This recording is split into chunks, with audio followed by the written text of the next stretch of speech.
Okey. Salam sejahtera saya ucapkan kepada Profesor Madya Dr. Osman selaku pensyarah SPW 209.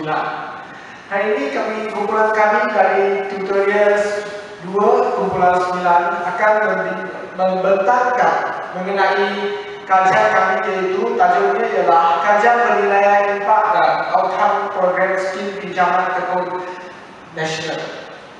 Dan ini adalah nama ahli kumpulan kami, iaitu saya Chua Yun Tong, Nur Ceria, Nur Shifa dan Nazri. Seterusnya saya akan pergi ke bab 1, iaitu pengenalan, pendahuluan pengenalan. 1.1. Tekun, nama panjangnya ialah Tabung Ekonomi Kumpulan Usaha Niaga. Tekun Nasional yang dahulu dikenali sebagai Yayasan Tekun ditubuhkan bagi membantu golongan bumi putra yang ingin berkecimpungan dalam bidang keusahawanan. Kini Tekun Nasional di bawah Kementerian Pertanian dan Industri Asas Tani. Penubuhan tekun adalah untuk menawarkan atau memberi pinjaman modal tambahan kepada usahawan bumi putra yang ingin memulakan sesuatu perniagaan bagi meningkatkan penyertaan bumi putra dalam bidang perniagaan, dalam keusahawanan serta memiliki kemahiran keusahawanan yang dapat berdaya saing dalam dunia perniagaan. Objektif tekun adalah untuk menyediakan pembiayaan usaha niaga yang mudah dan cepat, menyediakan maklumat keusahawanan dan peluang perniagaan, menyediakan perkhidmatan bimbingan dan usahawan kepada perniagaan, menyediakan khidmat bimbingan dan sokongan kepada usahawan, menggalakkan budaya menabung di kalangan usahawan tekun serta mewujudkan jaringan di kalangan usahawan tekun. Sehingga tahun 2013, jumlah pembiayaan tekun nasional di Pulau Pinang adalah sebanyak RM140,130,400 Malaysia dan peruntukannya tersebut juga dinikmati oleh 13,607 orang usahawan bumi putra di Pulau Pinang. Seterusnya adalah latar belakang kajian kami. Kajian kami mengenai skim pinjaman tekun nasional meliputi daerah Timur Laut Pulau Pinang. Daerah Timur Laut terbahagi kepada 8 kawasan, iaitu Georgetown, Jelutong, Gelugor, Air Hitam, Bukit Bendera, Tanjung Tokok, Tanjung Bunga dan Batu Feringgi. Daerah ini merupakan daerah paling membangun berbanding dengan daerah-daerah lain di Pulau Pinang. Terdapat 15 mukim di bawah daerah Timur Laut. Antara pejabat cawangan tekun yang terdapat di Timur Laut Pulau Pinang adalah di Bayan Baru, Bukit Bendera, Bukit Gelugor dan Jelutong. Ini adalah peta kawasan daerah Timur Laut dan cawangan-cawangan tekun nasional di sekitar Pulau Pinang yang berwarna merah titik itu, iaitu sebanyak 7 buah cawangan. Seterusnya adalah penyataan masalah. Penyataan masalah kami adalah yang pertama, iaitu tembok kelulusan pinjaman. Tembok kelulusan pinjaman tidak seperti yang dijanjikan oleh pihak tekun nasional. Terdapat permohonan responden yang mengambil masa agak lama untuk diluluskan. Permohonan tersebut terpaksa menunggu lama untuk mengetahui status permohonannya daripada pihak tekun nasional. Yang seterusnya adalah jumlah permohonan pinjaman yang diluluskan. Terdapat responden yang mengalami masalah dengan jumlah pinjaman yang diterima. Responden sepatutnya mendapat pinjaman penuh seperti yang dimohon, tetapi terdapat beberapa kes di mana jumlah yang diterima adalah tidak sama dengan sebahagian yang mereka mohon.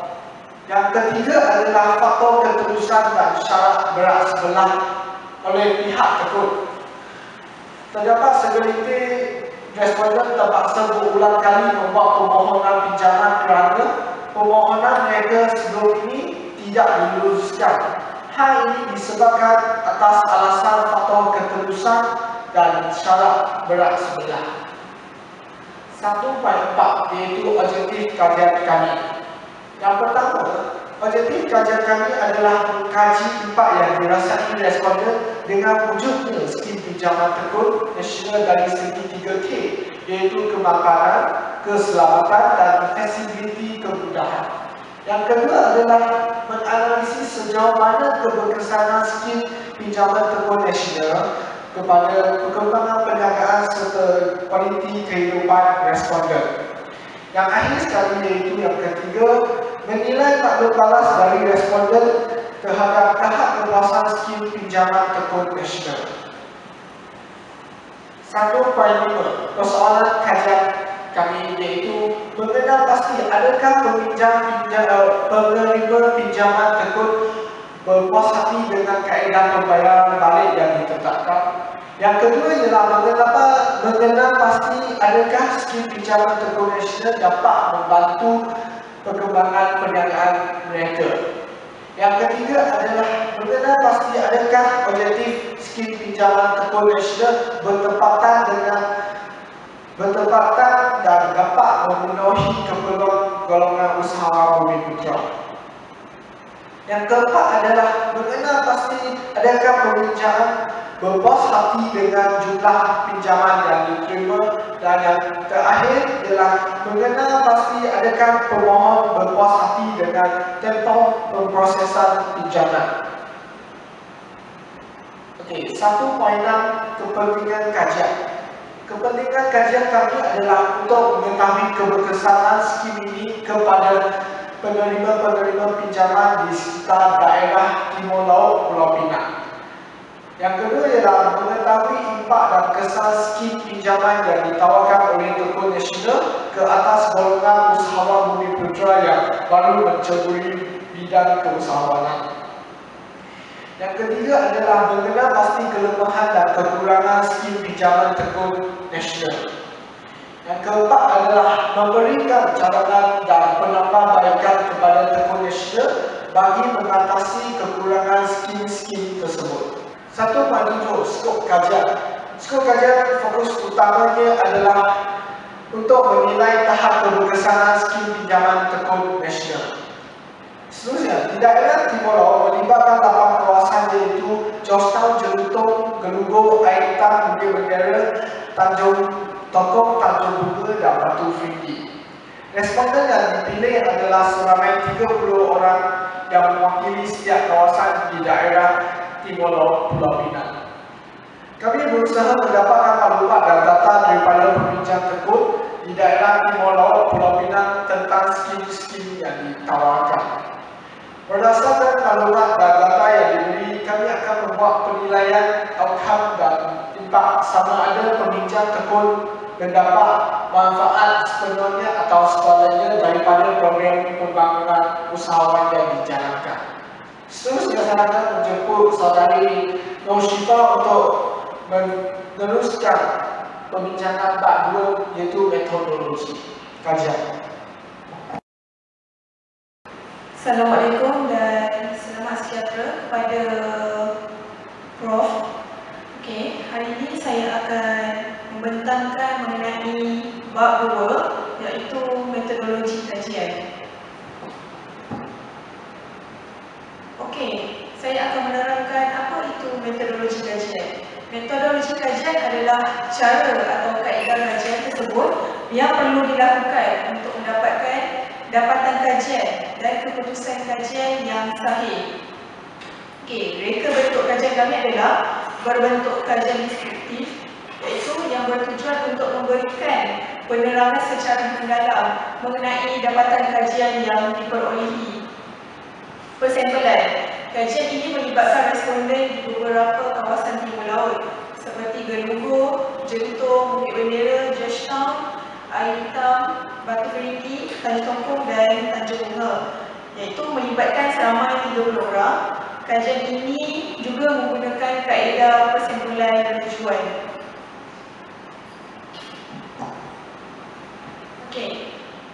Kali ini saya akan menerangkan kaedah pengumpulan data, iaitu data primer.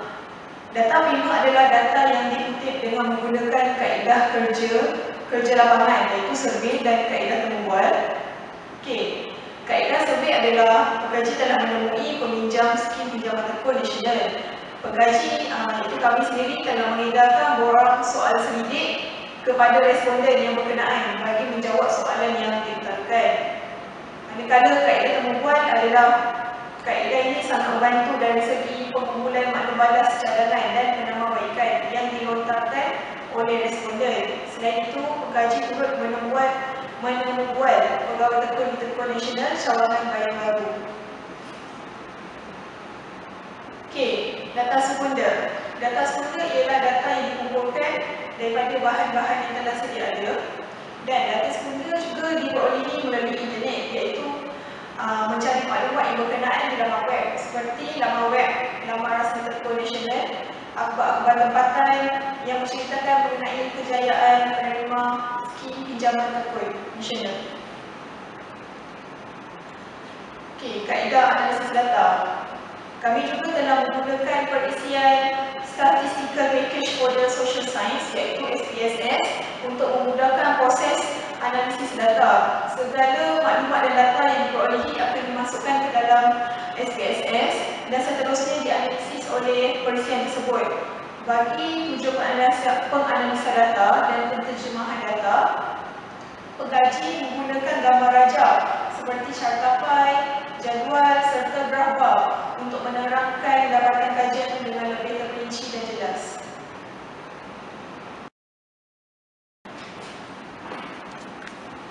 Bismillahirrahmanirrahim. Assalamualaikum warahmatullahi wabarakatuh.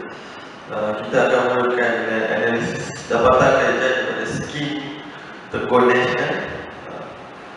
Sebelum kita masuk kepada analisis, kita lebih baik kita tahu apakah indikator, 3 indikator yang digunakan dalam analisis dapatan kajian kami. Kami bermula dengan 3K, iaitu kemapanan, keselamatan dan fleksibiliti kemudahan. Dan analisis ini terbagi pada 2, analisis outcome dan analisis impak kajian skim tekun. Hasil daripada borang soal selidik yang kami beri kepada peniaga usahawan di beberapa tempat di kawasan daerah Timur Laut Pulau Pinang. Ini yang kami dapat berkaitan dengan statistik. Angka pertama adalah dari segi bagaimanakah dia memperkembangkan perniagaan usahawan.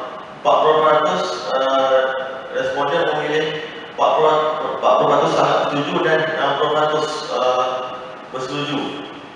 Dan seterusnya kita nampak indikator yang saya gunakan untuk kelima-lima soalan ini menepati apa yang objektif. So saya summarizekan apa yang saya dapat. Majoriti responden menyatakan persetujuan, sangat bersetuju dan bersetuju dari segi perkembangan perniagaan, peningkatan pendapatan, pertambahan jaringan perniagaan serta daya tahan untuk jangka panjang. Dan sebanyak 43.3% responden rasa sangat bersetuju dan 56.7% responden bersetuju perniagaan boleh bertahan dan mampu untuk mampan untuk jangka panjang. Maknanya mampan itu lestari, boleh bertahan sehingga 10 tahun, 20 tahun. Dan ketiganya adalah sebanyak 40% dan 33.4% responden bersetuju dan sangat bersetuju pinjaman tekun tidak memberikan sebarang jaminan ulangan kepada peniaga, kerana ianya perlu dilihat pada faktor yang boleh mempengaruhi perniagaan, bukan sahaja kepada aspek modal pinjaman, seperti faktor kecekapan, faktor pengurusan, faktor urus takbir perniagaan yang betul, kreativiti, motivasi, semangat. Itu adalah faktor yang memberikan jaminan dan bukannya jaminan berdasarkan modal. Hasil yang saya dapat adalah ini. Saya menggunakan 4 jenis soalan untuk menjawab hasil analisis impak terhadap indikator keselamatan. Dan kita dapat lihat bilangan sangat bersetuju dan bersetuju pada soalan ianya memberi jaminan keselamatan. Majoriti responden setuju.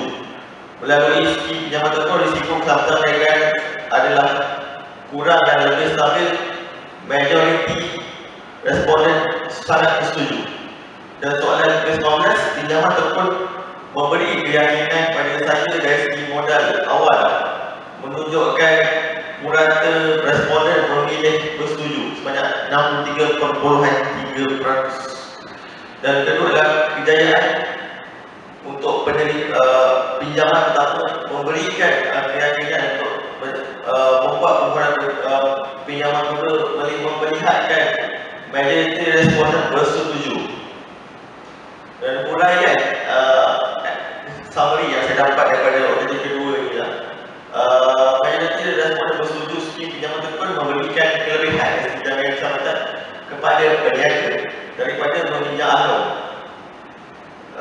Dan majoriti memilih bersetuju risiko perniagaan dapat dikeluarkan dengan lebih stabil dan memberikan keyakinan awal dari segi modal awal perniagaan. Manakala 40% dan 56.7% responden sangat setuju dan setuju bahawa kejayaan pinjaman tekun pertama kali akan membuka pintu pada pinjaman kedua. Hanya 3.3% responden tidak setuju dengan kejayaan. Ini yang saya dapat berdasarkan 7 soalan yang telah pun dijawab oleh responden. Kalau kita lihat angka pada soalan nombor 1 ini, majoriti responden sebanyak 73.3% memilih bersetuju bahawa nilai yang dimohon tidak sama dengan nilai yang diluluskan oleh pihak tekun nasional.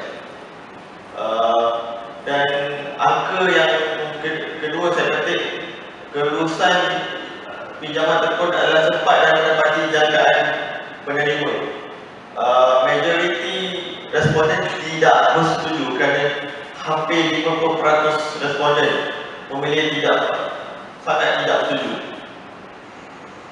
Dan kalau kita lihat angka-angka lain, ia adalah signifikan dari segi bagaimana panduan permohonan pinjaman.